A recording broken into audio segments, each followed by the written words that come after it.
Aloneness কি? Aloneness হচ্ছে আপনি অ্যালোন, আপনি একা, কিন্তু আপনি লোনলি না, আপনি একাকিত্বে ভুগছেন না। লোনলিনেস, আপনি বলছেন হায় আমার কেউ নাই, আমি একাকিত্বে ভুগতেছি, পৃথিবীর অধিকাংশ মানুষ যেটা ভোগে। অ্যালোননেস পুরো উল্টো। অ্যালোননেস মানে কিন্তু এই না যে আপনি খুব ইন্ট্রোভার্ট বা আপনি মানুষ দেখে খুব বিরক্ত হচ্ছেন, তা না। অ্যালোননেস মানে হচ্ছে আপনি নিজের সঙ্গে খুব কমফোর্টেবলি সময় কাটাতে পারছেন এবং সম্ভব হলে সেটা একটু কোয়ালিটি সময় কাটাতে পারছেন।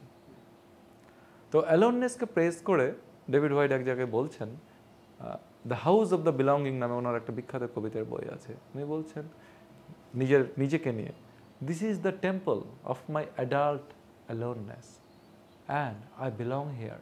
আমরা প্রত্যেকেই, আমাদের দেহ এবং মন কিন্তু আমাদের সেই অ্যাডাল্ট অ্যালোননেসের টেম্পল।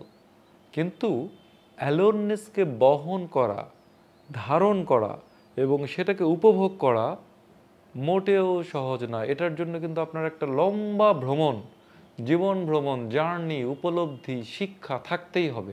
এবং এটা অধিকাংশ মানুষের ক্ষেত্রে ঘটে না বলেই আমরা একাকিত্বে ভুগি।